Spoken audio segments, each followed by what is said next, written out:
Hello and welcome to Night Out Talkies. ഇന്നത്തെ എൻ്റെ guest Nishanth ആണ്. Welcome to Night Out Talkies. Nishanth ഫോട്ടോഗ്രാഫറാണ്. അതെ. എന്ത് ഫോട്ടോഗ്രാഫറായിട്ടാണ് അറിയാൻ ഇഷ്ടം? ഞാൻ സ്റ്റാർട്ട് ചെയ്തത് ഫസ്റ്റ് വന്നിട്ട് ട്രാവലിങ്ങും നമ്മൾ സ്ട്രീറ്റ് ഫോട്ടോഗ്രാഫി ആ ഒരു ടൈപ്പായിരുന്നു. സ്ട്രീറ്റ് ഫോട്ടോഗ്രാഫി എന്ന് പറഞ്ഞാൽ നമ്മൾ ഇപ്പോഴത്തെ സ്ട്രീറ്റ് ഫോട്ടോഗ്രാഫി അല്ലാത്ത ഒറിജിനൽ സ്ട്രീറ്റ് ഫോട്ടോഗ്രാഫി അതിലായിരുന്നു താല്പര്യം ഉണ്ടായിരുന്നത്. പിന്നെ ട്രാവലായിരുന്നു, കൂടുതലും ട്രാവലൊക്കെ ആയിരുന്നു. ആദ്യം ഒരു പാഷൻ്റെ പുറത്ത് സ്റ്റാർട്ട് ചെയ്തത്. പിന്നെ അത് കഴിഞ്ഞ് വെഡ്ഡിങ്ങിലോട്ട് മാറി. വെഡ്ഡിങ്, പിന്നെ ഫാഷനായി, പിന്നെ ഫുഡ് ഫോട്ടോഗ്രാഫി, ബാക്കി എല്ലാം ചെയ്യുന്നുണ്ട്, എല്ലാം കണക്ക് കൈവച്ചിട്ടുണ്ട്. നിഷാന്തിന്റെ ഹിസ്റ്ററി കുറച്ച് കളർഫുൾ അല്ലേ? വർക്ക് ഹിസ്റ്ററി എന്തൊക്കെ ചെയ്തിട്ടുണ്ട്? ഓക്കെ, ഞാൻ ഈ ഫോട്ടോഗ്രാഫിയിൽ വരുന്നതിന് മുമ്പ് ടെക്നിക്കൽ ഫീൽഡിലായിരുന്നു. ഞാൻ മുമ്പ് വർക്ക് ചെയ്തിരുന്ന സ്ഥലത്ത് ഇതേപോലെ എനിക്ക് ഫസ്റ്റ് DSLR ക്യാമറ കിട്ടുന്നത് കയ്യിൽ തകർന്ന ആ സംഭവത്താണ്. അതായത് അവിടെ വേറൊരു സാറ് ചെയ്തുകൊണ്ടിരിക്കുന്നത്. അപ്പം ഫങ്ഷൻസ് എന്തെങ്കിലും വരും, സാറ് ജസ്റ്റ് ക്ലിക്ക് ചെയ്യും, അങ്ങനെയാണ് ചെയ്യുന്നത്. അപ്പോൾ അങ്ങനെ ഇരുന്ന് എൻ്റെ ഒരു ദിവസം സാറിന് വരാൻ പറ്റാത്തതുകൊണ്ട് എന്നെ ഏൽപ്പിച്ചിട്ട് പറഞ്ഞ് ഇതേപോലെയാണ്, ഓട്ടോമാറ്റിക്കാണ്, ഇത് വെച്ചിട്ട് എടുത്തോളാൻ പറഞ്ഞു. ഇങ്ങനെയൊന്നും വേറെ പ്രശ്നമൊന്നുമില്ല. അങ്ങനെ ഞാൻ ഫോട്ടോ എടുത്ത് കൊടുത്തപ്പം ബാക്കിയുള്ളവരൊക്കെ പറഞ്ഞു സാറ് ചെയ്യുന്നതിനെക്കാട്ടി കൊള്ളാമല്ലോ എന്ന് പറഞ്ഞു. പക്ഷെ ഞാൻ സാറുമായിട്ട് നല്ല കമ്പനിയൊക്കെ ആയതുകൊണ്ട് പ്രശ്നമില്ല. അപ്പം അങ്ങനെ പോയിരുന്നു. അങ്ങനെ ഇരുന്നാണ് ഒരിക്കൽ ഇതേപോലെ ഞാനിങ്ങനെ ബൈക്കിൽ പൊയ്ക്കൊണ്ടിരിക്കുന്ന സമയത്ത് ഒരു ആക്സിഡൻറ്റ് ഉണ്ടാകുന്നു. അപ്പോൾ ഇതിൻ്റെ ഓപ്പറേഷനൊക്കെ കഴിഞ്ഞപ്പം അപ്പോഴത്തെ കുറേ ഇഷ്യൂസ് ഒക്കെ അറിയാമല്ലോ നമുക്ക്. ആക്സിഡൻറ്റ് പറ്റുന്നു, പിന്നെ കുറച്ച് ഫ്രണ്ട്സിൻ്റെ ഒക്കെ ഉണ്ട്. ഫ്രണ്ട്സിൻ്റെയൊക്കെ ആ സമയത്തൊക്കെ ഫ്രണ്ട്സൊക്കെ ഇട്ടിട്ട് പോകുന്ന ഒരു സിറ്റുവേഷനൊക്കെ ഉണ്ടായിരുന്നു. അങ്ങനെ ഭയങ്കര പെയിൻഫുൾ ആയിരുന്ന ഒരു സിറ്റുവേഷൻ ആയിരുന്നു. അങ്ങനെ ഇരുന്നപ്പോഴാണ് ഞാൻ ബുക്സ് വായിക്കുന്ന ഇതുണ്ടായിരുന്നു.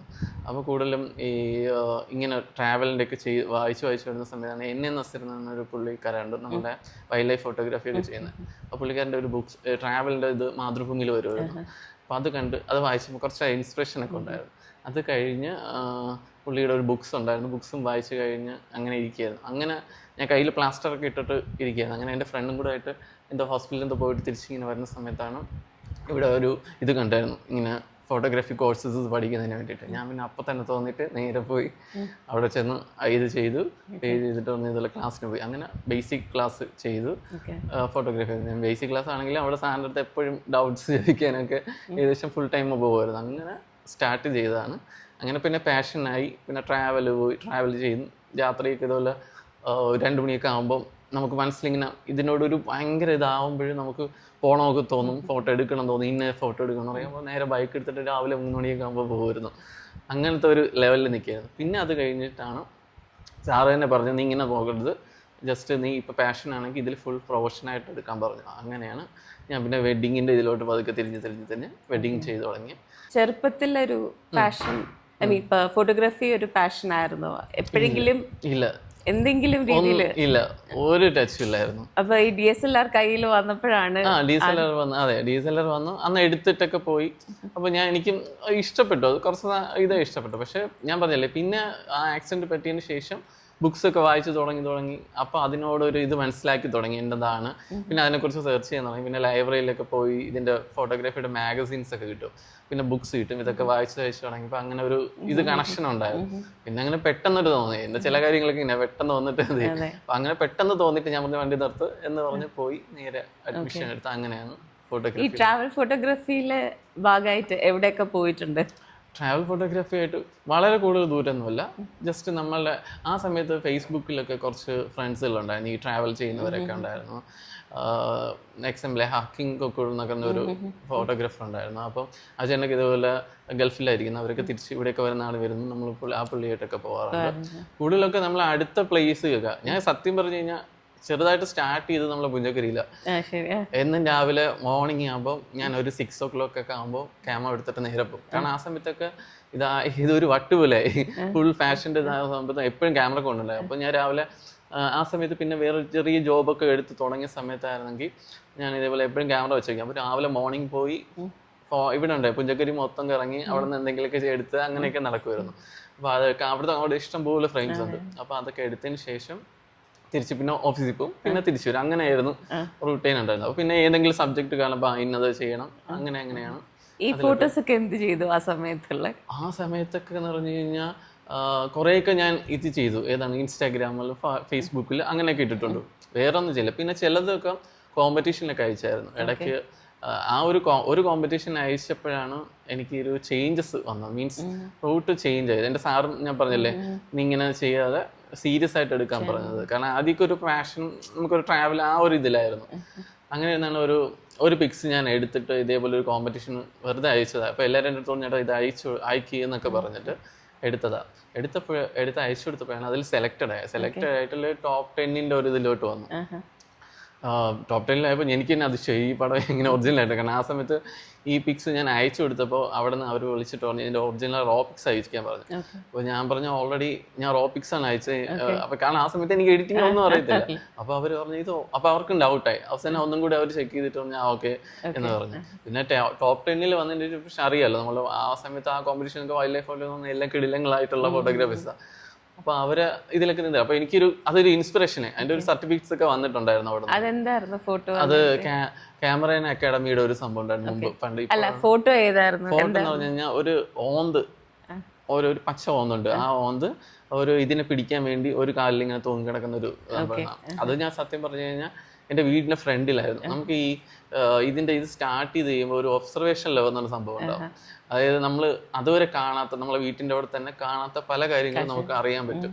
അങ്ങനത്തെ ഒരു സിറ്റുവേഷൻ വരും. അപ്പോൾ അങ്ങനെ ഒരു ദിവസം രാവിലെ പോയി ഞാൻ സത്യം പറഞ്ഞു കഴിഞ്ഞാൽ അന്ന് ഇതുപോലെ അമ്മയും വീട്ടിലൊക്കെ വരുമ്പോൾ നീ എന്താ കുറേ നേരം അവിടെ കുത്തിക്കുന്നതൊക്കെ ചോദിച്ച് ഇതാക്കും. പക്ഷെ അത് ഞാൻ ഏകദേശം ആ പടം എടുക്കാൻ ഒരു 2 hours എടുത്തു. പക്ഷെ നമ്മൾ അറിയത്തില്ല അത് എടുക്കുന്ന ടൈം ഇതൊന്നും അറിയില്ല. പക്ഷെ അത് കിട്ടും എന്നുള്ളത് നമുക്കൊരു സാധനം കിട്ടുമല്ലോ.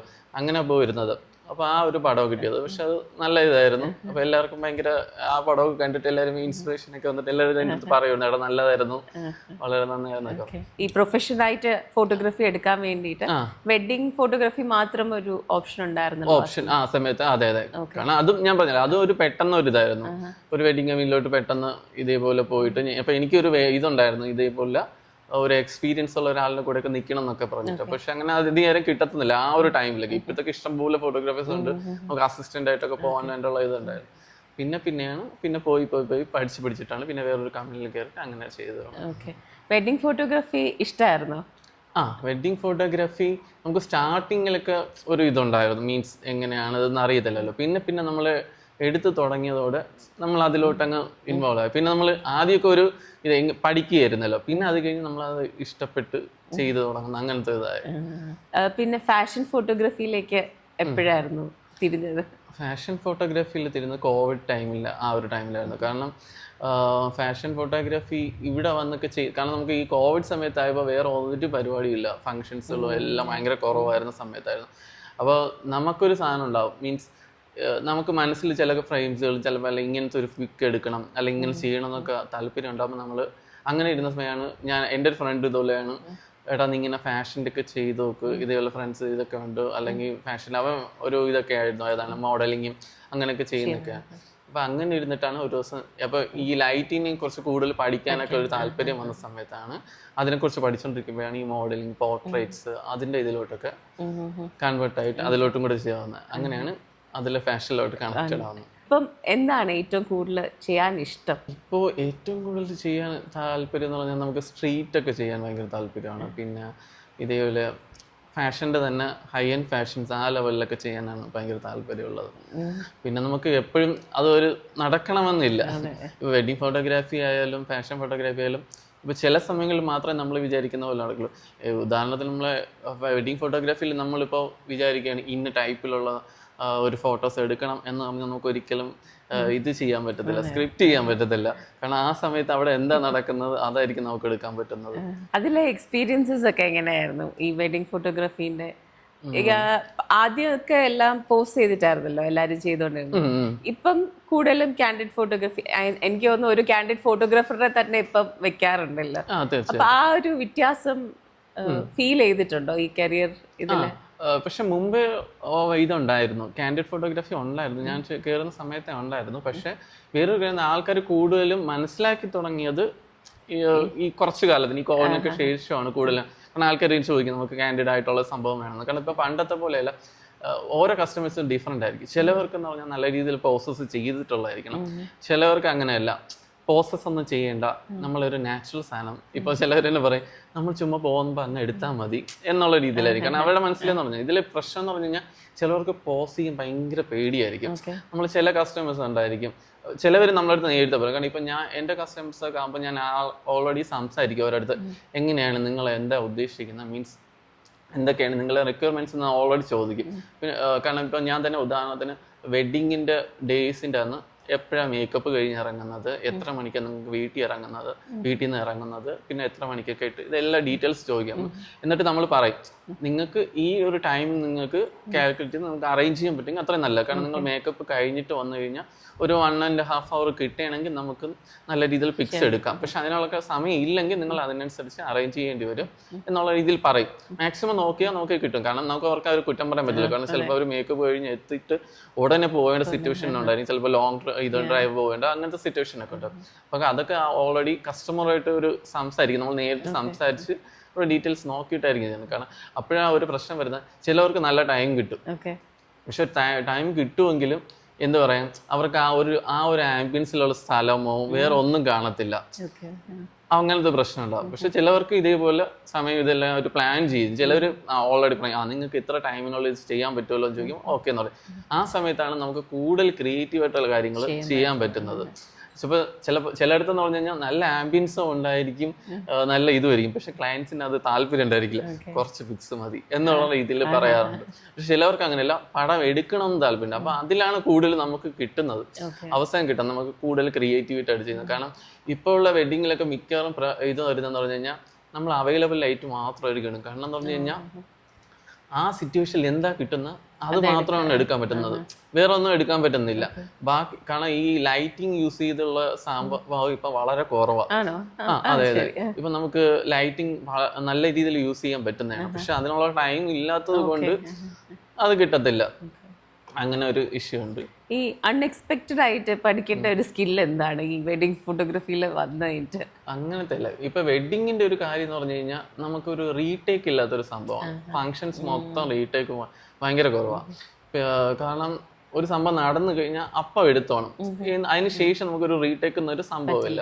ഇതിൽ ഏറ്റവും കൂടുതൽ എക്സ്പീരിയൻസ് ആണ് വെഡിങ്ങിൻ്റെത്. നമ്മൾ എത്രത്തോളം മാക്സിമം ഫങ്ഷൻസ് ഇതെല്ലാം കവർ ചെയ്യുന്ന അവർക്ക് അതിനൊരു ഇതുണ്ടാവും. കാരണം നമുക്ക് ഒന്നും പറയില്ല, ഇന്ന് ഉണ്ടാവുന്ന വെഡിങ് ആയിരിക്കില്ല നെക്സ്റ്റ് ഡേ ഉണ്ടായിരിക്കുന്നത്, അതായിരിക്കില്ല അതിൻ്റെ അടുത്ത ദിവസം. എല്ലായിടത്തും ഡിഫറെൻറ്റാണ്.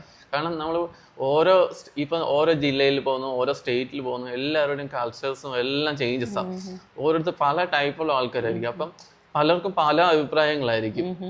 ഇപ്പൊ തന്നെ നമ്മള് ഹിന്ദുസിന്റെ ഒരു ചടങ്ങ് കഴിഞ്ഞാൽ നമ്മൾ ഓരോ സ്ഥലത്ത് പോയി കഴിഞ്ഞാൽ ഡിഫറെന്റ് ടൈപ്പിലാണ് ചെയ്യുന്നത്. പിന്നെ ചിലവരെന്ന് പറഞ്ഞു കഴിഞ്ഞാൽ അവർക്ക് അവരുടെ അറിവിലുള്ളവരായിരിക്കും അത് പറഞ്ഞു കൊടുക്കുന്നത്. അപ്പൊ പറയും അത് ഇങ്ങനെയല്ല ചെയ്യേണ്ടത്, ഇങ്ങനെയാണ് ചെയ്യുന്നത്. അങ്ങനെ ഭയങ്കര ചേഞ്ചസ് ആ വരുന്നത്. ഇവിടെ എവിടെയൊക്കെ പോയി എടുത്തിട്ടുണ്ട്? ഞാൻ കേരളം മൊത്തം പോയിട്ടുണ്ട്. ഏറ്റവും ഫേവറേറ്റ് എടുക്കാൻ ഇഷ്ടമുള്ള സ്ഥലം എവിടെയാ? കസ്റ്റമേഴ്സിന്റെ ഇതുപോലെ ആയിരിക്കും, ഡീലിങ്സ് പോലെ ആയിരിക്കും. എക്സാമ്പിൾ, ഞാൻ ഇപ്പോൾ ട്രിവാൻഡ്രംകാരനാണ്. പക്ഷെ ട്രിവാൻഡ്രംകാർ ആയിട്ടുള്ള കസ്റ്റമേഴ്സ് എന്ന് പറഞ്ഞു കഴിഞ്ഞാൽ അവർ കുറച്ചും കൂടെ ഒരു ഡിസ്റ്റൻസ് ഇട്ടാണ് നിൽക്കുന്നത്. മീൻസ് അവർക്ക് കൂടുതലല്ല. പക്ഷെ നമ്മൾ എറണാകുളം, അങ്ങോട്ട് കോഴിക്കോട്, അങ്ങോട്ട് സൈഡിൽ കോട്ടയം ഒക്കെ പോകുന്നെങ്കിൽ അവർ ഈ വെഡിങ് നല്ല സെലിബ്രേഷൻ ചെയ്യുന്ന ആൾക്കാരാണ്. ഈ ട്രിവാൻഡ്രത്ത് ഇല്ലെന്നല്ല, പക്ഷെ കൂടുതൽ പേരും നമ്മൾ എറണാകുളം അങ്ങോട്ടുള്ളവർ നല്ലൊരു സെലിബ്രേറ്റ് ചെയ്യും. കാരണം അവർക്ക് ഫോട്ടോസ് വേണം എന്നുള്ളൊരു ചിന്തയാണ് കൂടുതൽ. പിന്നെ അവരൊക്കെ ഞാൻ പറഞ്ഞു കഴിഞ്ഞാൽ ഭയങ്കര ഒരു ഫാമിലി എല്ലാവരും ഒരുമിച്ച് ചേർന്ന് അവർ തലേദിവസം ആയാലും നെക്സ്റ്റ് ഡേ ആയാലും നല്ലോണം അടിച്ചു പൊളിക്കുന്ന ഒരു സിറ്റുവേഷനാണ്. പക്ഷെ ഇവിടെ നമ്മൾ ട്രിവാൻഡ്രത്ത് കുറച്ചൊരു ഡിസ്റ്റൻസ് ഇട്ടുള്ള രീതിയിലാണ് സെലിബ്രേഷൻ അങ്ങനത്തെ ഉണ്ടെങ്കിലും, പക്ഷെ അവർക്ക് കുറച്ച് ഇത് മതി, ചെറുതായിട്ട് എടുത്താൽ മതി എന്നുള്ളൊരു ഫീലാണ്. എപ്പോഴെങ്കിലും ഇങ്ങനെ വിചാരിച്ച പോലെ പോസ് കിട്ടാതെ ഇരുന്നിട്ടുണ്ടോ വെഡിങ്? ഇഷ്ടം പോലെ. അങ്ങനത്തെ സിറ്റുവേഷനിൽ എന്ത് ചെയ്യും? അങ്ങനത്തെ സിറ്റുവേഷനിൽ ഇപ്പൊ ഞാൻ എക്സാമ്പിൾ പറഞ്ഞ ഒരു 1 week മുന്നേ ഒരു വെഡിങ് ഉണ്ടായിരുന്നു. അപ്പൊ അതിൽ ഇതേപോലെ പ്ലാൻ ചെയ്തിട്ട് ഇതുപോലെ കസ്റ്റമേഴ്സിൻ്റെ അടുത്ത് പറഞ്ഞു. അപ്പോൾ അവർ പറഞ്ഞ് സമയം ഇത്ര ടൈമേ ഉള്ളൂ, അപ്പോൾ ഭയങ്കര കുറവാണ്. കാരണം ഇപ്പോൾ ചില സമയത്ത് ഇപ്പോൾ 11 മണിക്കാണ് കെട്ടി വെച്ചേക്കുന്നത്. പക്ഷെ ഇവർക്ക് 1:30 തിരിച്ചിറങ്ങേണ്ടി വരും. അപ്പോൾ ഇതിനിടയ്ക്ക് 3 സാരി ചേഞ്ച് ചെയ്യാൻ കാണും, ഒന്നും ചെയ്യാൻ പറ്റില്ല. ചിലപ്പം ഇവർ വിളിച്ചിരിക്കുന്ന 1500ഓളം ആൾക്കാരാണെങ്കിൽ ഇതിൻ്റെ ഗ്രൂപ്പ്സ് ഉണ്ടാവും. ചിലപ്പോൾ ഒരു കപ്പിളിന്റെ പിക്സ് മാത്രം കിട്ടും ചിലപ്പോൾ ആ സ്റ്റേജിൽ. ചിലപ്പോൾ അത് നമ്മളിങ്ങനെ നിർബന്ധിച്ച് അടികൂടിയൊക്കെ ആയിരിക്കും ചിലപ്പോൾ കിട്ടുന്നത്, അല്ലാതെ കിട്ടാൻ ഭയങ്കര ചാൻസ്. അതാണ് നമ്മളെ വെഡിങ്ങിന്റെ ഒന്നും പ്രഡിക്റ്റ് ചെയ്യാൻ പറ്റൂല. ചിലപ്പോൾ നല്ലോണം പ്ലാൻ ചെയ്ത് അതിന് മുന്നേ ഒരു വർക്ക്സ് എന്ന് പറഞ്ഞു കഴിഞ്ഞാൽ അവരുടെ അടുത്ത് പ്ലാൻ ചെയ്തു. ഇപ്പം ആറ്റുകൾ ക്ഷേത്രത്തിൽ വെച്ചിട്ടായിരുന്നു കേട്ടിട്ടുണ്ടായിരുന്നത്. അപ്പോൾ അവരുടെ അടുത്ത് പറഞ്ഞു ഇതേപോലെ രാവിലെ മോർണിംഗ് വരികയാണെങ്കിൽ 7 o'clock വരുന്നെങ്കിൽ. അപ്പോൾ അതിൽ കുറച്ച് ആൾക്കാരേ ഉള്ളൂ, ഒരു 50-100 പേർക്ക് അർഹത്തേ ഉള്ളൂ. അപ്പോൾ ഞാൻ പറഞ്ഞു ഏകദേശം നമുക്കൊരു 7 o'clock കഴിഞ്ഞാൽ നല്ല ലൈറ്റിംഗ് ആണ്, അപ്പോൾ 2 പേരും അവിടെ വന്നു കഴിഞ്ഞാൽ നമുക്ക് 2 പേരുടെയും പിക്സും എടുക്കാം, സിംഗിൾ പിക്സും കപ്പിൾ പിക്സും ഒക്കെ എടുക്കാം എന്നൊക്കെ പറഞ്ഞായിരുന്നു. പക്ഷെ പറഞ്ഞു കഴിഞ്ഞ് അവരെല്ലാം ഓക്കെ ഒക്കെ പറഞ്ഞ് എല്ലാവരും അവർ പ്ലാൻ ചെയ്ത് എല്ലായിരിക്കുന്നു. പക്ഷെ അന്ന് മേക്കപ്പ് ചെയ്തെത്തിയപ്പോൾ ലേറ്റ് ആയി പോയി. ഉടനെ പിന്നെ തിരിച്ച് കെട്ടിന് കയറേണ്ടി വന്നു. അപ്പോൾ അന്ന് കിട്ടിയില്ല. പിന്നെ അത് കഴിഞ്ഞ് നമ്മൾ ഇതൊക്കെ ആകെപ്പാടെ നമുക്ക് കവർ ചെയ്യാൻ പറ്റുന്നത് ഇവരെല്ലാം കഴിഞ്ഞിട്ട് തിരിച്ച് വീട്ടിൽ കയറുന്ന ഒരു ചടങ്ങുണ്ടല്ലോ, ആ വീട്ടിൽ കിടങ്ങുന്ന ചടങ്ങ് കഴിഞ്ഞിട്ട് ചിലപ്പോൾ കിട്ടിയില്ല. പക്ഷെ ആ സമയം ഇവരെല്ലാം ടയേർഡായിപ്പോ, മേക്കപ്പ് എല്ലാം ഇതാവുക അങ്ങനെ തന്നെ. കാരണം ആദ്യത്തെ രാവിലത്തെ ഒരു ടൈമിൽ ആ ഫ്രഷ് ആയിട്ട് നമുക്ക് കിട്ടിക്കഴിഞ്ഞാൽ കിട്ടി. അതുകൊണ്ട് ഒന്നും പ്രെഡിക്റ്റ് ചെയ്യാൻ പറ്റത്തില്ല. ഈ സാധാരണ എല്ലാരും പറയുന്ന ഫോട്ടോഗ്രാഫി ഒരു പാഷനായിട്ട് പറയുന്നത് ഭയങ്കര എക്സ്പെൻസീവ് പാഷനാണ്. ലെൻസ് മേടിക്കണം, ഈ ലെൻസ് മേടിക്കണം, ഒത്തിരി ഇൻവെസ്റ്റ് ചെയ്യണം. അപ്പൊ ഇനീഷ്യലി അതെങ്ങനെയാണ് അത് ഹാൻഡിൽ ചെയ്തത്? ഈ ഓവറായിട്ട് മേടിക്കാതിരിക്കാനും അതൊരു ജോലി അല്ലാത്ത സമയത്ത് അതെങ്ങനെയായിരുന്നു ആ പീരിയഡ്?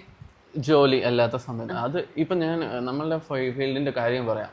നമ്മളിൽ തൊട്ട എല്ലാം പൊള്ളുന്നൊരു സാധനം, ഭയങ്കര വില കൂടുതലാണ്. കാരണം എക്സാമ്പിൾ മുമ്പൊക്കെ എന്ന് പറഞ്ഞു കഴിഞ്ഞാൽ ഞാൻ സ്റ്റാർട്ട് ചെയ്യുന്ന സമയത്തൊക്കെ പറയുന്ന കേൾക്കായിരുന്നു, ഒരു ക്യാമറ ബോഡി ഇറങ്ങിക്കഴിഞ്ഞാൽ അത് ഏകദേശം ഒരു 5 years അല്ലെങ്കിൽ 3 years വരെ പോകും. അത് കഴിഞ്ഞിട്ട് പുതിയ ഒരു അപ്ഡേഷൻ വരുന്നുള്ളൂ. ഇപ്പം അങ്ങനെയല്ല, പുതിയ ഒരു വർഷത്തിന് കഴിയുമ്പോൾ അടുത്ത വർഷമാകുമ്പോൾ പുതിയ ബോഡി വരെയാണ്. പക്ഷേ ഇതിൽ വേറൊരു കാര്യം എന്ന് പറഞ്ഞു കഴിഞ്ഞാൽ ഒരു നല്ലൊരു ഫോട്ടോഗ്രാഫർക്കാണ് അവരൊക്കെ ആണെങ്കിൽ നോക്കുന്നതെന്ന് പറഞ്ഞു കഴിഞ്ഞാൽ ഇവർക്ക് കയ്യിലിരിക്കുന്ന ഗാഡ്ജറ്റ് വെച്ചിട്ട് അവർക്ക് മാക്സിമം യൂസ് ചെയ്യാൻ നോക്കും, മാക്സിമം യൂസ് ചെയ്യും. അത് കഴിഞ്ഞിട്ട് അവർ ആലോചിക്കും ഈ വരുന്ന സാധനം നമ്മൾ എടുക്കേണ്ട ആവശ്യമുണ്ടോ എന്നുള്ളത് ചിന്തിക്കുന്നുണ്ട്. പിന്നെ ഞാൻ പറഞ്ഞില്ലേ, ഇപ്പോൾ ചിലവർ വർക്ക്സ് എടുക്കുന്നത് 1 ലക്ഷത്തിൻ്റെ വർക്ക്സ് എടുക്കുന്നവരുണ്ടാവും, കുറഞ്ഞത്തെ വർക്ക്സ് എടുക്കുന്നവരുണ്ടാവും. ഈ 1 ലക്ഷം വർക്ക്സ് ഒക്കെ എടുക്കുന്നവർ ഒരു പാക്കേജിന്റെ കാര്യം ഞാൻ പറഞ്ഞ, അപ്പോൾ ഒരു മാസം ഇത്രയും കൂടുതൽ വർക്ക്സ് കിട്ടുകയാണെങ്കിൽ അവർക്ക് അറിയാം നമ്മൾ ആ ഗാഡ്ജറ്റ് ഉപയോഗിച്ച് നമുക്ക് വാങ്ങിച്ചു കഴിഞ്ഞാൽ ഉപയോഗം ഉണ്ടെന്ന്. അല്ലാത്തവർ കാരണം എന്നും പറഞ്ഞുകൊണ്ട് രണ്ടുപേരുടെയും ക്വാളിറ്റി ഒന്നുമല്ലേ. ഇതിൽ ഒരു കാര്യവുമില്ല, നമ്മൾ ഏത് ഗാഡ്ജറ്റോ ഏത് സാധനം ഉപയോഗിച്ചാലും കാര്യമില്ല, ഫോട്ടോഗ്രാഫറിന്റെ അല്ലെങ്കിൽ വീഡിയോഗ്രാഫറിന്റെ കഴിവ് പോലെ ആയിരിക്കും. കാരണം എനിക്ക് അറിയാവുന്നവർ എത്രയോ പേരുണ്ട്. കാരണം ഒരു ലെൻസ് വെച്ച് യൂസ് ചെയ്ത് മാത്രം നല്ല നല്ല ഫ്രെയിംസുകൾ എടുക്കുന്നവരുണ്ട്. അങ്ങനെ ഇഷ്ടംപോലെ വരുന്നുണ്ട്. പിന്നെ ഞാൻ പറഞ്ഞില്ലേ, ചില കാര്യങ്ങളിൽ മാത്രം നമുക്ക് ഗാഡ്ജറ്റ് ആവശ്യം വരും. മീൻസ് ക്യാമറ ബോഡിയല്ല നമുക്ക് വരുന്നത്, ഇപ്പോൾ ലൈറ്റിങ്ങിൻ്റെ ഉപയോഗിക്കേണ്ട ലൈറ്റിംഗ് ഉപയോഗിക്കേണ്ടി വരും. പിന്നെ അത് കഴിഞ്ഞ് ഇതേപോലെ ഓരോരോ ഇപ്പോൾ വീഡിയോഗ്രാഫീസിൻ്റെ ആകുമ്പം ഓരോ എക്യുപ്മെന്റ്സ് വാങ്ങിക്കുന്നതിനനുസരിച്ച് അതിൻ്റെ ആവശ്യം പോലെ ആയിരിക്കും. എന്ന് പറഞ്ഞുകൊണ്ട് നമ്മളുടെ വരുമാനം എത്രയുണ്ട് അതിനനുസരിച്ച് നമ്മൾ ചിലവാക്കുന്നതായിരിക്കും നല്ലത്. എപ്പോഴെങ്കിലും ഇങ്ങനെ ഓവറായിട്ട് മേടിച്ചിരുന്നോ? അങ്ങനെ ഒരു സമയം ഉണ്ടായിരുന്നോ? അങ്ങനത്തെ ഒരു സമയം എൻ്റെ ഒരു സിറ്റുവേഷനിലാകുമ്പോൾ ഞാനൊരു സാധനം ഇറങ്ങിക്കഴിഞ്ഞാൽ നോക്കി പതുക്കെ നോക്കത്തുള്ളൂ, ഇത് വാങ്ങിക്കണോ വേണ്ടേ, വാങ്ങിച്ച ഉപയോഗം ഉണ്ടോ എന്നുള്ള രീതിയിലുണ്ടായി. അങ്ങനെ അതുള്ളൂ. പിന്നെ ഞാനെല്ലാം കുറച്ചായിട്ടാണ് മേടിച്ചത്. ഇപ്പം നമ്മളുടെ ഓരോ ഇതിൻ്റെ ഇപ്പോൾ ഞാൻ പറഞ്ഞില്ലേ, ആദ്യം സ്റ്റാർട്ട് ചെയ്ത സമയത്ത് കഴിഞ്ഞിട്ട് ഇപ്പം നമുക്ക് ആവശ്യമായിട്ടുള്ള ലൈറ്റ്സുകൾ ഉണ്ടാവും. പിന്നെ അത് കഴിഞ്ഞിട്ട് കൂടുതൽ ക്രിയേറ്റിവിറ്റി ചെയ്യുന്ന സമയത്ത് മാത്രമാണ് കൂടുതൽ ലൈറ്റ്സ് ഉപയോഗിക്കുന്നത്. എപ്പോഴാണ് എഡിറ്റിംഗ് ഒരു ആവശ്യമായി മാറിയത്? ഞാൻ എഡിറ്റിംഗ് സ്റ്റാർട്ട് ചെയ്തത് കോവിഡ് ടൈമിലായിരുന്നു. കാരണം ഞാൻ ഫസ്റ്റ് എഡിറ്റിംഗ് ഇതേപോലെ ഞാൻ ഒരു ലാപ്പ് വാങ്ങിച്ചിട്ടുണ്ടായിരുന്നു, സ്റ്റോർ ചെയ്തേ മാത്രമായിരുന്നു. കാരണം എനിക്ക് ഫോട്ടോഷോപ്പ് ഒക്കെ ഇങ്ങനെ ജസ്റ്റ് എടുത്തിട്ടേ ഉള്ളൂ, പക്ഷെ വേറെ ഒന്നും ചെയ്യത്തൊന്നുമില്ലായിരുന്നു. അങ്ങനെ ഇരുന്നാണ് ഈ പിക്സുകളൊക്കെ ഞാൻ ഈ ഫാഷനിലോട്ട് വന്നപ്പോഴാണ് ഈ എഡിറ്റിംഗ് സത്യം പറഞ്ഞാൽ കണക്ട് ചെയ്ത് തുടങ്ങിയത്. ഞാൻ ഫസ്റ്റ് ചെയ്തെന്ന് പറഞ്ഞു കഴിഞ്ഞാൽ ഇതേപോലെ ഫോട്ടോസ് എടുത്തിട്ട് പുറത്ത് എഡിറ്റ് ചെയ്യാനൊക്കെ കൊടുത്തോണ്ടിരുന്നത്. അപ്പോൾ അതിലൊരു പ്രശ്നം പിന്നെ വരുന്നത്, കാരണം ചിലതൊക്കെ നല്ല പിക്സൽ നല്ലവണ്ണം എഡിറ്റ് ചെയ്തു, പക്ഷെ ചിലത് നമ്മൾ വിചാരിച്ച സാധനം വരത്തില്ല. അതായത് ഞാനൊരു ഷൂട്ട് ചെയ്യണം, അപ്പോൾ ആ ഷൂട്ടിൽ ഇന്നൊരു ടോൺ ആയിരിക്കും, അല്ല ഇങ്ങനത്തെ നമ്മളെ മൈൻഡിൽ ഓൾറെഡി കാണും നമ്മളാണ്. പക്ഷെ ആ എഡിറ്ററിന് അങ്ങനെ അറിയണമെന്നില്ലായിരിക്കും. എല്ലാവരും ഞാൻ പറയുന്നില്ല അറിയുന്നില്ലായിരിക്കും, പക്ഷെ നമ്മൾ മനസ്സിൽ വിചാരിക്കുന്ന സാധനം കിട്ടത്തില്ല. അപ്പോൾ അങ്ങനെ വരുമ്പോൾ എന്ത് ചെയ്യും, ഞാൻ നോക്കിയപ്പോഴും സമയം ഉണ്ടായിരുന്നു. കാരണം കോവിഡ് ടൈം ആയപ്പോൾ ഒരു ടൈം അങ്ങനെയായിരുന്നു. ഞാൻ ചുമ്മാ ഒരു പടം എഡിറ്റ് ചെയ്യാനായിട്ട് ജസ്റ്റ് കെയർ ചെയ്താൽ ഒരു ഷൂട്ട്സിൻ്റെ ഒരു കാര്യം ഉണ്ടായിരുന്നു. അപ്പോൾ ഞാനിത് പുറത്ത് കൊടുത്തപ്പം എനിക്കിങ്ങോട്ടൊരു ഇത് കിട്ടുന്നില്ല, തൃപ്തിയാണ്. അങ്ങനെ ഇരുന്നിട്ടാണ് ഞാൻ ഇടയ്ക്കൊക്കെ ഇതേപോലെ എഡിറ്റിങ്ങിൻ്റെ ചെയ്തു തുടങ്ങി. എഡിറ്റിംഗ് എല്ലാം ഞാൻ പഠിച്ചതെല്ലാം യൂട്യൂബിൽ നിന്നാണ്, ഓരോ എഡിറ്റേഴ്സിൽ നിന്നൊക്കെ. അങ്ങനെയാണ് ഹൈ എൻഡ് റേറ്റ് ഒക്കെ ചുമ്മാ പഠിച്ചതാണ്, ചുമ്മാ വെറുതെ പഠിച്ചു തുടങ്ങി കഴിഞ്ഞാൽ. പിന്നെ ഇൻട്രസ്റ്റ് കയറിയിട്ട് പിന്നെ രാവിലെ എണീറ്റിരുന്ന് ഇതേപോലെ ആയിരുന്നു പഠിച്ചു തുടങ്ങി. അങ്ങനെ ഇരുന്നിട്ട് ഒരു ദിവസം ഞാൻ എൻ്റെ പിക്സ് ഇതേപോലെ പുറത്ത് ഇതുപോലെ കൊടുത്തായിരുന്നു, ഒരു വീഡിയോ കൊടുത്തു. പിന്നെ എനിക്ക് ഓക്കെ ആകത്തോണ്ട് ഞാനും കൂടെ ചെയ്തു. എന്നിട്ട് ഞാൻ എൻ്റെ ഫ്രണ്ടിനെ കാണിച്ചിട്ട് ചോദിച്ചു, എടാ ഇതിലേത് പിക്സ് കൊള്ളാം, നീ തന്നെ ഒന്ന് പറയുന്ന. അങ്ങനെ ഒരു 2-3 നേരം എടുത്തു. അപ്പോൾ എല്ലാവരും പറഞ്ഞു, എടാ ഈ ഇപ്പുറത്തിരിക്കുന്ന പിക്സ് കൊള്ളാം, ഈ പിക്സ് കൊള്ളാം, ഈ പിക്സ് കൊള്ളാന്ന്. അപ്പോൾ എൻ്റെ അടുത്ത് ചോദിച്ചു, ഇത് ആരാ ചെയ്തത്, ഒന്ന് എന്നെയും കൂടെ കണക്ട് ചെയ്താൽ നമുക്കും കൂടെ വാട്സാപ്പിലേക്ക് കൊടുക്കാം. ഞാൻ എടാ ഇത് ഞാനാ ചെയ്തത്. അപ്പോൾ എൻ്റെ കൂട്ടുകാർ പറഞ്ഞു, എടാ നിനക്ക് വേറെ ജോലിയൊന്നുമില്ല, നിനക്ക് സ്വന്തമായിട്ട് ചെയ്തോളുന്നു. അപ്പം എനിക്കൊരു കോൺഫിഡൻസ് ആയി. പിന്നെ ഞാൻ നോക്കിയപ്പോൾ നമ്മൾ ചെയ്യുന്നതാണ്. ഇപ്പൊ വെഡിങ്ങിനൊന്നും ചെയ്യാൻ പറ്റില്ല, കാരണം വെഡിങ് ഇഷ്ടം പോലെ ഉണ്ടാകുന്നത് എപ്പോഴും പറ്റുന്നതല്ല. ഫാഷൻ്റെ ഒക്കെ നമുക്ക് ഹൈ എൻഡ് റേറ്റ് വെച്ച് അങ്ങനത്തെ കുറേ കാര്യങ്ങൾ പഠിക്കാനുണ്ടാവും. അപ്പം അങ്ങനെ നോക്കി പഠിച്ചിട്ടാണ് ചെയ്യുന്നത്. ഇപ്പം എനിക്ക് തോന്നുന്നു മിക്കവരുമൊക്കെ ഏകദേശം ഫാഷനിലൊക്കെ ഉള്ളവർ സ്വന്തമായിട്ടൊക്കെ ചെയ്യാറുണ്ട്. കാരണം ഞാൻ പറഞ്ഞില്ല, ആ ഒരു ഇതാണ്. പിന്നെ അല്ലാതെ ചെയ്യുന്നുണ്ട്, ഇല്ലെന്നല്ല ഞാൻ പറയുന്നത്. ഫാഷൻ ഫോട്ടോഗ്രാഫിയിൽ എങ്ങനെയാണ് വന്നത്? ഫസ്റ്റ് വർക്ക് എങ്ങനെയാണ് കിട്ടിയത്? എൻ്റെ ഒരു റൂംമേറ്റ്സ് ഉണ്ടായിരുന്നു, അഭിലാഷ് എന്ന് പറഞ്ഞാൽ. അപ്പോൾ അവൻ വഴിയാണ് ഫസ്റ്റ് കണക്ട് ചെയ്യുന്നത്. അപ്പോൾ അവൻ എൻ്റെ അടുത്ത് അവൻ ഇതൊക്കെ ഫാഷൻ ഫീൽഡ് ഓൺലൈനാണ്, അവൻ കൊറിയോഗ്രാഫി ഒക്കെ ചെയ്യുന്ന പുള്ളിക്കാരനായിരുന്നു. അപ്പോൾ അവൻ്റെ അടുത്ത് പറയടാ, ഇതേപോലെയാണ് നിൻ്റെ പിക്സൊക്കെ ഇതിൽ വെഡിങ്ങിൻ്റെ ഒക്കെ നല്ലത് പിക്സ് ഉണ്ട്, അപ്പോൾ ഇതുപോലെ ഫാഷൻ്റെ ചെയ്യാമായിരുന്നു. ആ സമയത്തൊക്കെ എന്ന് പറഞ്ഞു കഴിഞ്ഞാൽ കോവിഡ് ടൈമിൽ മുന്നേക്ക് എന്ന് പറഞ്ഞു കഴിഞ്ഞാൽ ഈ ഫാഷൻ ഫോട്ടോഗ്രാഫി എടുക്കുന്ന ആയിട്ട് സെപ്പറേറ്റ് ആൾക്കാരുണ്ടായിരുന്നു. മീൻസ് വേണം പോർട്ട്ഫോളിയോസ്, കാരണം ഫാഷൻ്റെ ഒക്കെ ഒരു പോർട്ട്ഫോളിയോ തന്നെ ചെയ്യുന്ന ആൾക്കാരുണ്ട്. അപ്പൊ അത് സെപ്പറേറ്റ് ആയിരുന്നു, വെഡിങ് സെപ്പറേറ്റ് ആയിരുന്നു. കാരണം അത്രയും വെഡിങ് വർക്ക്സുകളും ഇതൊക്കെ ഉണ്ടായിരുന്ന സമയത്തായിരുന്നു. അപ്പൊ എനിക്കും അതിനും താല്പര്യങ്ങൾ, മറ്റതിൻ്റെ ഒരു ടൈം കിട്ടത്തില്ല. ഒരു ദിവസം ഇതേപോലെ ഫാഷൻ ഷോസ് കാണാനായിട്ടൊക്കെ പോകുന്ന സമയത്ത് അവൻ എന്നെയും കൂടെ കൊണ്ടുപോകുന്നുണ്ട്. അപ്പോൾ ആ സമയത്താണ് ഞാൻ അവിടെ പോയി കഴിയുമ്പം എന്തോ എനിക്ക് അപ്പോൾ പെട്ടെന്ന് തോന്നി, ചെയ്യാം, കൊള്ളാം, ഫാഷൻ ഫീൽഡിൻ്റെ ഇതൊരു കാണുമ്പോൾ കൊള്ളാമെന്ന് തോന്നി. അങ്ങനെ ഇരുന്ന സമയത്താണ് ഈ ലൈറ്റിങ്ങിനെ കുറിച്ച് കൂടുതൽ പഠിക്കുന്നതിനുള്ള താല്പര്യം. അപ്പം നമുക്ക് വെഡ്ഡിങ്ങിൽ ലൈറ്റിങ്ങിന് അങ്ങനത്തെ ഒരു ടൈം കിട്ടത്തില്ല, ഒരു സംഭവമില്ല. അപ്പം അങ്ങനെയാണ് കൂടുതൽ ലൈറ്റിങ്ങിന് എന്താണെന്ന് പഠിക്കാൻ തുടങ്ങിയത്. അങ്ങനെ പഠിക്കാനുള്ള താല്പര്യം തോന്നി തുടങ്ങി. അപ്പോൾ അതിനെക്കുറിച്ച് പഠിച്ചു തുടങ്ങിയ സമയത്താണ് ഫാഷനിലോട്ട് നോക്കിയപ്പോൾ ഫാഷൻ ചെയ്ത് കഴിഞ്ഞാൽ നമുക്ക് ലൈറ്റിങ്ങിൻ്റെതും കൂടുതൽ പഠിക്കാൻ തുടങ്ങി. അങ്ങനെയാണ് ഞാൻ ഫാഷനിലോട്ട് ഇറങ്ങി സ്റ്റാർട്ട് ചെയ്ത് തുടങ്ങുന്നത്. ഇപ്പം എന്തൊക്കെ പ്രോജക്ട്സ് ചെയ്യാറുണ്ട് ഫാഷൻ ഫോട്ടോഗ്രാഫിയിൽ തന്നെ? ഇപ്പൊ കൂടുതലും കൺസെപ്റ്റ് ഷൂട്ട്സുകളാണ് ചെയ്യുന്നത്. ഇടയ്ക്ക് ഞാൻ കോവിഡിന്റെ സമയത്തൊക്കെ ഇതെന്താ ചെയ്യായിരുന്നു, ഫാഷന്റെ സ്റ്റാർട്ട് ചെയ്ത് കുറച്ച് കഴിഞ്ഞ് മാക്സിന്റെ ഷൂട്ട്സുകളൊക്കെ ചെയ്തിട്ടുണ്ടായിരുന്നു. പിന്നെ അത് കഴിഞ്ഞ് പിന്നെ അല്ലാതെ നമ്മൾ ബോട്ടിക് ഷൂട്ട്സുകൾ ചെയ്യാറുണ്ട്.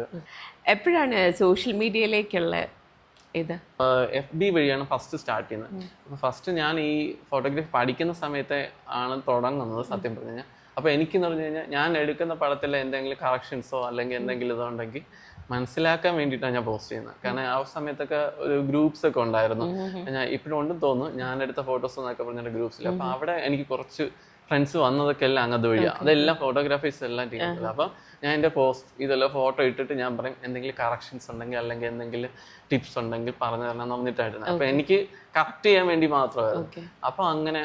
അപ്പോൾ അതിൽ കുറേ പ്രൊഫഷണൽ ഫോട്ടോഗ്രാഫീസ് ഒക്കെ വരും. അപ്പോൾ അങ്ങനെ ആ സോഷ്യൽ മീഡിയയിൽ നിന്ന് കയറി. ഈ സോഷ്യൽ മീഡിയയിലെ ഒരു പ്ലസ് പോയിന്റ് എന്ന് പറഞ്ഞു കഴിഞ്ഞാൽ ആ സമയത്ത് നമ്മളൊരു പടം ഇട്ട് കഴിഞ്ഞ് നമുക്ക് കുറച്ച് ലൈക്സ് അല്ലെങ്കിൽ ഇത് കിട്ടുന്ന സമയത്ത് നമുക്കൊരു ഇതുണ്ടാവും, ഒരു ഉത്തേജനം ഉണ്ടാവും, കിട്ടുന്നത്. അതും മാത്രമല്ല പിന്നെ ഞാൻ അതിനെക്കാട്ടി ഈ ലൈക്സിനെ അപേക്ഷിച്ച് ഏതെങ്കിലും പ്രൊഫഷണൽ ഫോട്ടോഗ്രാഫേഴ്സ് അല്ലെങ്കിൽ ടീംസുകളോ ഇതിനെക്കുറിച്ച് സജഷൻ പറയുമല്ലോ, നമുക്ക് കറക്ഷൻസോ അല്ലെങ്കിൽ അവരുടെ ഒരു ഒപ്പീനിയൻ ഉണ്ടോ, അത് കിട്ടാൻ വേണ്ടിയിട്ടായിരുന്നു കൂടുതൽ ഇട്ട് തുടങ്ങി. അപ്പോൾ അതില്ല. പിന്നെ എൻ്റെ പേജ് ഒന്ന് ഇതായി തുടങ്ങിയെന്ന് പറഞ്ഞു കഴിഞ്ഞാൽ ഞാനിത് എന്താ പറയുക, നമ്മളുടെ 2 ആക്ട്രസിൻ്റെ പടം എടുത്തിട്ടുണ്ടായിരുന്നു. കാരണം ഒന്ന് നമ്മൾ ദുൽഖറിൻ്റെ പടം, അതായത് ദുൽഖർ ഇങ്ങനെ കാരവാനിൽ നിന്ന് ഇറങ്ങുന്ന ഒരു പടം ഉണ്ടായിരുന്നു. അത് ഇറങ്ങുന്ന ഒരു ഷോട്ട് ഇതേപോലെ ഞാൻ എടുക്കുന്നുണ്ടായിരുന്നു. ആ സാധനം ഞാൻ ഫേസ്ബുക്കിലിട്ടായിരുന്നു, അത് നല്ല വൈറലായിട്ടുണ്ടായിരുന്നു. അത് കഴിഞ്ഞ് നമ്മൾ ഫഹഫാസിൽ ഇതേപോലെ നമ്മളുടെ എറണാകുളത്ത് തന്നെ ഒരു മാളിൽ വന്നിട്ടുണ്ടായിരുന്നു. വന്ന സമയത്ത് അന്ന് ഞാൻ ഫോട്ടോ ഈ ഒരു ഇതിന് ഫാഷൻ്റെ ഭയങ്കര താല്പര്യം സ്റ്റാർട്ട് ചെയ്തിട്ടേ ഉള്ളായിരുന്നു ആ സമയത്തായിരുന്നു. അപ്പോൾ ഇതേപോലെ സെലിബ്രിറ്റീസിനൊക്കെ പോയി എടുക്കാനുള്ള ഒരു മടിയുണ്ടായിരുന്നു, ഇപ്പോഴും അങ്ങനെ ഉണ്ട് കേട്ടോ, പോയി എടുക്കാം. അപ്പോൾ എൻ്റെ ഫ്രണ്ട്സ് നിർബന്ധിച്ചു, ചേട്ടാ വാ എനിക്ക് ഫോട്ടോ എടുക്കാം, നീ കൂടെ വരുന്നെങ്കിൽ വാ. അപ്പോൾ ഇങ്ങനെ പോയി. അപ്പോൾ ഞാൻ അന്ന് പോയിരുന്ന സമയത്താണ് ഫഹഫാസിൽ ഇങ്ങനെ അവിടെ നടന്നു വരുന്ന ഒരു സീനൊക്കെ ഉണ്ടായിരുന്നു. അപ്പോൾ കണ്ട പുള്ളിക്കാരുടെ ഐ ഭയങ്കര ക്യാച്ചിങ് ആയിരുന്നു ആ സമയത്ത്. അതായത് പുള്ളി എനിക്ക് തോന്നുന്നു ആ ഒരു കുറച്ച് ഹിറ്റായി പടമൊക്കെ സ്റ്റാർട്ട് ചെയ്യുന്ന സമയത്തായിരുന്നു. ഒരു 2-3 ക്ലിക്സേ ചെയ്തോളൂ, എടുത്തിട്ട് ഞാൻ തിരിച്ചു വന്നു. തിരിച്ചു വന്നിട്ട് ഇതേപോലെ ഞാൻ ഫോട്ടോ എടുത്ത് വച്ച് എഡിറ്റ് ചെയ്യാനായിട്ട് നോക്കിയായിരുന്നു. എടുത്ത സമയത്താണ് എൻ്റെ ഫ്രണ്ട്സ് പറഞ്ഞു, എടാ അത് നല്ല പിക്സ്, നീ ഇത് പേജിലൊക്കെ ഇട് എന്നൊക്കെ പറഞ്ഞിട്ട്. അപ്പം നമ്മൾ കൊള്ളാമോ എന്ന് പറഞ്ഞു. അപ്പം ഞാൻ പറഞ്ഞു ശരി എന്ന് പറഞ്ഞിട്ട് ആ പിക്സ് ഞാൻ അങ്ങനെ പോസ്റ്റ് ചെയ്തു. ആ പോസ്റ്റ് നല്ല രീതിയിൽ പോയായിരുന്നു. അത് നല്ല ഹിറ്റ് ആയിട്ടുണ്ടായിരുന്നു. അങ്ങനെയാണ് എൻ്റെ ഇതിൽ ഫേസ്ബുക്കിലൊക്കെ നല്ല ഇതാവുന്നത്. പിന്നെ അത് കഴിഞ്ഞിട്ട് ഒരു താറിൻ്റെ ഒരു ഫോട്ടോ ഇട്ടായിരുന്നു. ഒരു താറ് മഴയത്ത് ഓടിച്ചുകൊണ്ട് വരുന്ന സമയത്ത്, ആ ഒരു ടൈമിൽ അത് ഇതേപോലെ ഞാൻ പറഞ്ഞില്ലേ, ഇടയ്ക്ക് ഇതേപോലെ എറണാകുളത്തൊക്കെ ഉണ്ടായ സമയത്ത് മഴ സമയത്തൊക്കെ ഇറങ്ങി ഇതേപോലെ ട്രാവൽ ചെയ്ത് എന്തെങ്കിലും എടുക്കാൻ വേണ്ടിയിട്ടോ അല്ലെങ്കിൽ ചുമ്മാ ഇത് കാണാൻ. അതിരപ്പള്ളി എനിക്ക് അങ്ങോട്ട് പോകാൻ ഭയങ്കര ഇഷ്ടമുള്ളായിരുന്നു. അപ്പം അങ്ങനെ ഫ്രണ്ടിൻ്റെ കൂടെ പോയിക്കൊണ്ടിരുന്ന സമയത്താണ് മഴയത്ത് ഇങ്ങനെ ഒരു സൈഡിൽ നിന്ന് ചായ പിടിച്ചുകൊണ്ടിരിക്കുമ്പോഴാണ് ഇങ്ങനെ വണ്ടി പോകുന്നത് പോലെ കണ്ടത്. അപ്പം അങ്ങനെ ചോദിച്ചത് ഏതെങ്കിലും ഒരു പടം നോക്കി, ഇപ്പോൾ ഒരു താറും മഴയത്ത് ഇങ്ങനെ വരുന്ന ഒരു പടം ഉണ്ടായിരുന്നു. അങ്ങനെ അതെടുത്ത് അത് പോസ്റ്റ് ചെയ്തു. അത് ഇതേപോലെ സോഷ്യൽ മീഡിയയിൽ ഇങ്ങനെയൊക്കെ ഷെയർ ചെയ്ത് ആ സമയത്ത് വേറെ ഏതൊക്കെ പേജ് ഷെയർ ചെയ്തു. അവസാനം എനിക്കിപ്പോൾ ആ സമയത്ത് പാകിസ്ഥാനും ബംഗ്ലാദേശ് അവിടെ നിന്നൊക്കെ കുറേ ഫോളോവേഴ്സൊക്കെ വന്നിട്ടുണ്ടായിരുന്നു. അങ്ങനെയാണ് സോഷ്യൽ മീഡിയയിലോട്ടൊക്കെ കൂടുതൽ കയറി. ഇപ്പം ഈ റീൽസ് കൾച്ചർ ഉണ്ടല്ലോ, എല്ലാവരും റീൽസിന് വേണ്ടിയിട്ട് നല്ല പണ്ടത്തെ പോലെയല്ല, ഭയങ്കര സ്റ്റൈലിസ്റ്റിക് ആയിട്ടാണല്ലോ റീൽസ് ഒക്കെ ചെയ്യുന്നത്. അതില് താല്പര്യമുണ്ടോ ചെയ്യാനൊക്കെ? റീൽസ് എനിക്ക് ഞാൻ കുറച്ച് കാലത്തിന് മുന്നെയാണ് സ്റ്റാർട്ട് ചെയ്ത് തുടങ്ങിയ. ഞാൻ ഇതേപോലെ ഷൂട്ട്സ് ചെയ്തുകൊണ്ടിരുന്ന സമയത്ത് ഇതേപോലെ ചെറിയ ക്ലിപ്സുകൾ ഇതുപോലെ ഒരു വർഷം എടുത്തായിരുന്നു. അപ്പോൾ അതിലും കുറച്ച് നമുക്കൊരു ലൈഫിന്റെ ഫീല് തോന്നുമല്ലോ. അപ്പോൾ അങ്ങനെയാണ് റീൽസ് സ്റ്റാർട്ട് ചെയ്ത് തുടങ്ങിയത്. പിന്നെ റീൽസ് ആണ് കൂടുതൽ നമുക്ക് സോഷ്യൽ മീഡിയയിലൊക്കെ കൂടുതൽ റീച്ചും ഈ കാര്യങ്ങളൊക്കെ വരുന്നതൊക്കെ. അപ്പൊ അങ്ങനെ റീൽസ് ചെയ്ത് തുടങ്ങിയിട്ടുണ്ട്. ഇപ്പൊ കൂടുതൽ ചെയ്യുന്നത് അത് തന്നെയാണ്, റീൽസ് തന്നെയാണ്. പിന്നെ ഇപ്പൊ കൂടുതലും കൺസെപ്റ്റ് ഷൂട്ടുകൾ ചെയ്യാറുണ്ട്.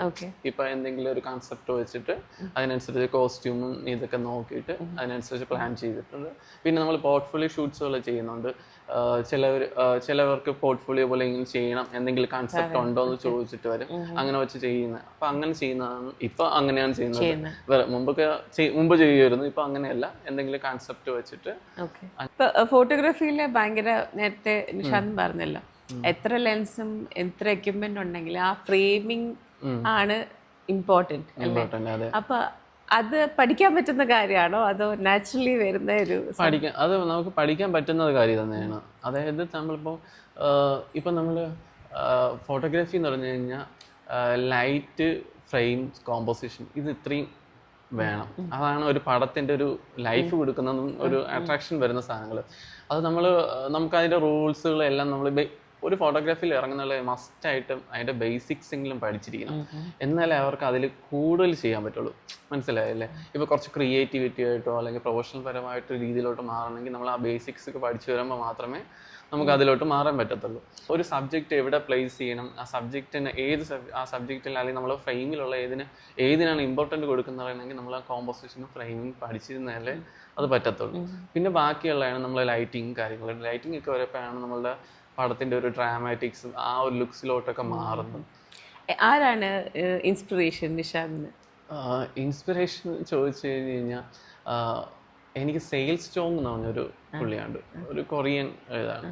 ഞാൻ ഫാഷനിലോട്ട് കൂടുതൽ എനിക്ക് ഇൻസ്പിറേഷൻ ചെയ്ത പുള്ളിയാണ്. കാരണം ആ പുള്ളിയുടെ ഫ്രെയിമും കോമ്പോസിഷനും പുള്ളി ലൈറ്റിംഗ് ഭയങ്കരമായിട്ട് യൂസ് ചെയ്യും. ലൈറ്റിംഗ് യൂസ് ചെയ്യുന്ന പറഞ്ഞു കഴിഞ്ഞാൽ ഇപ്പം നമ്മളുടെ ഔട്ട്ഡോർ ആയാലും ആ രീതിയിലാണ് പുള്ളി ചെയ്യുന്നത്. ഭയങ്കര രീതിയിലാണ് യൂസ് ചെയ്യുന്നതൊക്കെ. അതൊക്കെ ഭയങ്കര രസമാണ്. ഈ എക്സ്പെരിമെന്റൽ എന്തെങ്കിലും ചെയ്യാൻ ട്രൈ ചെയ്തിട്ടുണ്ടോ? ആരും ചെയ്യാത്ത ടൈപ്പ് ഓഫ് ഫോട്ടോഗ്രാഫി അങ്ങനെ? അത് ആഗ്രഹമുണ്ട് മനസ്സിൽ, പക്ഷെ ഇതുവരെ ചെയ്തിട്ടില്ല. എന്താണ് ചെയ്യാത്തതിന്റെ കാരണം? നമുക്ക് വെഡിങ് വർക്ക്സിൽ കൂടുതൽ ഞാൻ പറഞ്ഞില്ലേ നല്ല എക്സ്പെൻസ് ഉള്ള ഇതാണ്. അപ്പോൾ നമ്മൾ കൂടുതൽ കോൺസെൻട്രേറ്റ് ചെയ്യുന്നത് വെഡിങ്സും ആ ഒരു സാധനത്തിലാണ്. അപ്പോൾ അതിലോട്ട് വരുമ്പോൾ മറ്റൊന്നും വരുന്നില്ല. പക്ഷെ എനിക്കത് കൊണ്ടുവരണം എന്നാണ് ഒരു താല്പര്യം, അതിനുള്ള ശ്രമമാണ്. ഈ വെഡിങ് വർക്ക് തന്നെ ഈ ഓഫ് സീസൺ അതൊക്കെ ഉണ്ടല്ലോ, അപ്പൊ അതെങ്ങനെയാണ് മാനേജ് ചെയ്യുന്നത്? ഇപ്പൊ ഒരു ടൈമിൽ ഈ വരുന്ന ടൈം ഒരു ഓഫ് സീസൺ പോലെയാണ് വരുന്നത്. ആ സമയത്ത് ഞാൻ പറയുന്നില്ലേ നമ്മളെ ഫാഷൻ ഫോട്ടോഗ്രാഫിയും അത് ഇതെല്ലാം കണക്റ്റഡ് ആയി വരുന്നുണ്ട്. അപ്പൊ അങ്ങനെ കുഴപ്പമില്ലാതെ പോകുന്നുണ്ട്. എവിടുന്നാണ് സപ്പോർട്ട് ഈ വർക്ക് ചെയ്യാനും ഫോട്ടോഗ്രാഫിയിലും? എനിക്ക് സത്യം പറഞ്ഞു കഴിഞ്ഞാൽ ആദ്യം ഒട്ടും വർക്ക് സപ്പോർട്ട് ഇല്ലാതിരുന്ന. കാരണം ഞാൻ ആദ്യം ക്യാമറ എടുത്തപ്പോൾ വീട്ടിൽ പറഞ്ഞാണ്. കാരണം അവരുടെ ഇതിലെന്ന് പറഞ്ഞു കഴിഞ്ഞാൽ ആ സമയത്തൊക്കെ ഫോട്ടോഗ്രാഫി എന്ന് പറഞ്ഞാൽ ഒരു വിലയില്ലാത്ത ഒരു സംഭവമായിരുന്നു. കാരണം എല്ലാവരും ഫസ്റ്റ് കാണുന്നത് ആ ഒരു രീതിയില്ല. പക്ഷെ ഈ ഒരു കാലഘട്ടത്തിലാണ് എല്ലാവർക്കും മനസ്സിലായിട്ടുണ്ട് ഫോട്ടോഗ്രാഫി എന്ന് പറഞ്ഞാൽ ഇത്രത്തോളം ഇതുണ്ടെന്ന് പറഞ്ഞിട്ടൊരു. പിന്നെ ഞാൻ പറഞ്ഞില്ലേ എനിക്ക് ആ ഒരു ഞാനൊരു കോമ്പറ്റീഷനൊക്കെ പോയി അവിടെ നിന്ന് ഒരു സർട്ടിഫിക്കറ്റ്സ് ഒക്കെ വന്നപ്പോഴാണ് എല്ലാവരും അപ്പോഴാണ് ചോദിക്കുന്നത് ഇത് എന്തിൻ്റെ സർട്ടിഫിക്കറ്റ്സ് എവിടെ നിന്നാണ് വന്നതെന്നൊക്കെ ചോദിച്ചിട്ട് അപ്പോഴാണ് അതിൽ ഓൾറെഡി പ്രൈസ് മണി എന്ന് പറഞ്ഞാൽ 1 lakhs തരുന്നു അവർ കൊടുത്തോണ്ടിരുന്നത് ആ സമയത്തൊക്കെ. അപ്പോൾ അത്ര ഇതൊക്കെ കണ്ടപ്പോൾ എല്ലാവരും ഞെട്ടി, അയ്യോ ഇവൻ ഇങ്ങനെയാണ് അങ്ങനെയാണ്. എന്നിട്ടാണ് എല്ലാവരും ചോദിക്കുന്നത് അത് ഏത് പടമാണ് അയച്ചെടുത്തത്. അങ്ങനെ ആ പടം കാണിച്ചപ്പോഴാണ് പിന്നെ എല്ലാവർക്കും ഇത് ചെയ്ത്. പിന്നെ നമുക്ക് അറിയാലോ ഓരോ ഇപ്പോൾ ഫോട്ടോഗ്രാഫിയിൽ പറയുന്നല്ലേ റൂൾസ് എല്ലാം എപ്പോഴായാലും നമുക്ക് ബ്രേക്ക് ചെയ്യാനുള്ളതാണ്. നമുക്ക് എന്താണ് കറക്റ്റ് എന്ന് തോന്നി നമ്മൾ ആ ഒരു ഫീൽഡ് എടുത്തു കഴിഞ്ഞാൽ ഓക്കെ. ഇപ്പൊ ഏത് ഫീൽഡായാലും അതിന്റെ ടോപ്പിലോട്ടോ അല്ലെങ്കിൽ അതിനെക്കുറിച്ച് കൂടുതൽ ഡീപ്പായിട്ട് പഠിച്ചു കഴിഞ്ഞാൽ നമുക്ക് അതിന്റെ ഒരു ഇതിലെത്താൻ പറ്റത്തുള്ളൂ. ഇപ്പൊ എങ്ങനെയാണ് സപ്പോർട്ട് വീട്ടിൽ നിന്നല്ലേ? ഇപ്പൊ എല്ലാരും പറയുന്നത് പറഞ്ഞു കഴിഞ്ഞാൽ അന്ന് പറഞ്ഞിറക്കാം നീ ഈ ഫീൽഡിൽ തന്നെ എടുത്തത് നന്നായി. എന്നാലും ബുദ്ധിമുട്ടുണ്ടായിരുന്നില്ല ആ സമയത്ത്? ബുദ്ധിമുട്ട് ഞാൻ ചെയ്തെന്ന് പറഞ്ഞു കഴിഞ്ഞാൽ ഓൾറെഡി പാർട്ട് ടൈം ജോബൊക്കെ പോയിട്ട് ഒരു സൈഡിൽ കൂടെ സേവിങ്സ് ഉണ്ടായിട്ട് ഇതിന് വേണ്ടി സേവ് ചെയ്ത് മാറ്റിയിട്ട് അത് കഴിഞ്ഞിട്ടാണ് ഞാൻ പറഞ്ഞില്ല വെഡിങ്ങിലോട്ടൊക്കെ കയറി കഴിഞ്ഞ ശേഷം നമുക്ക് ഓക്കെയാണ്, നമുക്കിപ്പോൾ വർക്ക്സ് സ്വന്തമായിട്ട് എടുക്കാം അല്ലെങ്കിൽ ഈ പുതിയ ക്യാംസ് വാങ്ങിച്ച് സ്റ്റാർട്ട് ചെയ്യാനുള്ളത്. അപ്പം ക്യാമറ മേടിച്ചു, അത് കഴിഞ്ഞ് ഓരോ എക്യുപ്മെൻറ്റ്സുകളെല്ലാം നമ്മൾ പതുക്കെ സേവ് ചെയ്ത് കയറ്റിയിട്ട് നമുക്ക് പുറത്തുനിന്ന് വർക്ക്സ് കിട്ടിത്തുടങ്ങി എന്ന് ഓക്കെ ആണെന്ന് കഴിഞ്ഞപ്പോഴാണ് ഞാൻ മറ്റേ ജോബ് വിട്ടിട്ട് ഇതിലോട്ട് ഫുൾ കയറിയത്. എപ്പോഴെങ്കിലും ഭയങ്കരമായിട്ട് ഡീമോട്ടിവേറ്റഡ് ആയിട്ടുണ്ടോ ഈ ഫീൽഡിൽ? വേണ്ടായിരുന്നോ? ഡീമോട്ടിവേറ്റഡ് നമുക്ക് ആവാൻ ചാൻസ് കൂടുതൽ എന്ന് പറഞ്ഞു കഴിഞ്ഞാൽ വെഡിങ് സമയത്താണ്. വെഡിങ്ങിൽ ചില സമയങ്ങളിലൊക്കെ നമ്മൾ വിചാരിക്കുന്ന പോലെ ഒരിക്കലും നടക്കത്തില്ല. അപ്പോൾ നമ്മൾ ചില വെഡിങ്സിനൊക്കെ സത്യം പറഞ്ഞു കഴിഞ്ഞാൽ ഇപ്പോൾ കസ്റ്റമേഴ്സിനെക്കാട്ടി നമുക്ക് ഇമ്പോർട്ടൻ്റ് ആണ് നമുക്ക് ഒരു നല്ല പിക്സ് കിട്ടുന്നത്.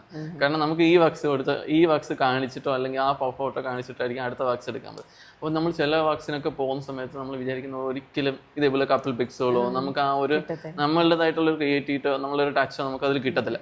അങ്ങനെ ഒരു കുറച്ച് വക്സ് ഒക്കെ ചെയ്യുമ്പോഴാണ് നമ്മൾ ഭയങ്കരമായിട്ട് ഡീമോട്ടിവേറ്റഡ് ആവുന്നത്. അങ്ങനെ ഇരിക്കുമ്പോഴാണ് ഈ ഫാഷൻ ഡിസൈനോ എന്തെങ്കിലും ചെയ്യുന്നത്. അപ്പോൾ നമുക്ക് കുറച്ച് ഇൻസ്പിറേഷൻ അപ്പോൾ വേറെ ആരെങ്കിലും കണ്ടിട്ട് ആ കഴിഞ്ഞ വക്സ് കൊള്ളാം കേട്ടോ, അത് നന്നായിട്ടുണ്ട് എന്ന് പറയുമ്പോൾ നമുക്കൊരു ഉള്ളിലൊരു ഇത് വരും.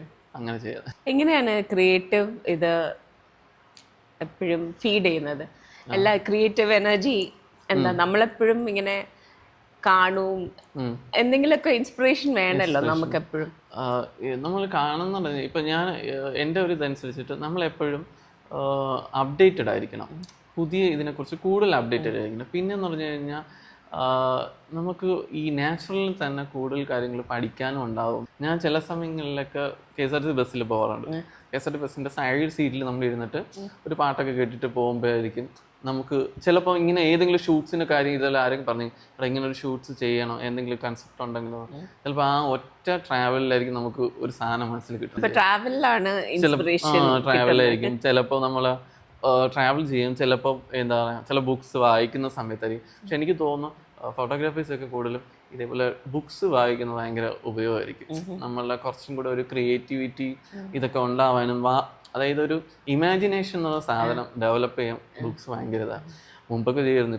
എന്താ ഫോട്ടോഗ്രാഫി കോമ്പറ്റീഷൻ അല്ലാണ്ട് ഏറ്റവും ബെസ്റ്റായിട്ട് കിട്ടിയ ഒരു കോംപ്ലിമെന്റ് എന്ന്? അത് തന്നെ പഠിപ്പിച്ച സാറിൻ്റെ തന്നെയാണ്. സാർ അങ്ങനെയൊന്നും കൊള്ളാം എന്നുള്ള സംഭവം ഒന്നും പറയില്ല, കുഴപ്പമില്ല എന്നുള്ള രീതിയിലൊക്കെ പറയുള്ളൂ. അപ്പോൾ ഞാൻ പറഞ്ഞില്ല മറ്റോ ആ ഒരു ഇതിൻ്റെ പടം കണ്ടപ്പം സാറ് ചോദിച്ചു എടാ ഇത് എങ്ങനെ എടുത്തത് എന്നൊക്കെ ചോദിച്ചു, നീ എഡിറ്റഡ് ചെയ്തിട്ടുണ്ടോ എന്നൊക്കെ ചോദിച്ചു. അപ്പോൾ ഞാൻ പറഞ്ഞു ഇല്ല ഇങ്ങനെയാണെന്നൊക്കെ പറഞ്ഞപ്പോൾ സാർ എടാ അത് വളരെ നന്നായിരിക്കുന്നു, നിൻ്റെ ഒരു സാധനം നിൻ്റെ ഒരു ടച്ച് ഇതിലുണ്ടെന്ന് പറഞ്ഞു. എന്താണ് ഫ്യൂച്ചർ, എന്താണ് ഒരു എയിം എന്ന് പറഞ്ഞു കഴിഞ്ഞാൽ എന്താ പറയുക പ്രത്യേകിച്ചില്ലേ. ഇപ്പം നമ്മളൊരു വെഡിങ്ങും ഫാഷൻ്റെ ഇതിലൊക്കെ ഇരിക്കണം. പക്ഷെ കുറച്ചും കൂടെ പഠിക്കണം, ഇതിനെയും കാട്ടി കുറച്ചും കൂടെ ക്രിയേറ്റീവായിട്ട് ആയിരിക്കണം എന്നുള്ള രീതിയിലൊക്കെ. ഞാൻ പറഞ്ഞില്ല നേരത്തെ ഒരു സെയിൽസ് ടോം എന്ന് പറഞ്ഞ പുള്ളി ഉണ്ടല്ലോ, ആ പുള്ളിയുടെ ഒരു അതേപോലത്തെ കുറച്ച് സാധനങ്ങളൊക്കെ ചെയ്യണമെന്നുണ്ടായിരിക്കണം എന്നുള്ള സംഭവം. Thank you so much. Nairo Talkies le vannu. All the best for your future. Thank you. നല്ലൊരു ഇന്റർവ്യൂ. Thank you.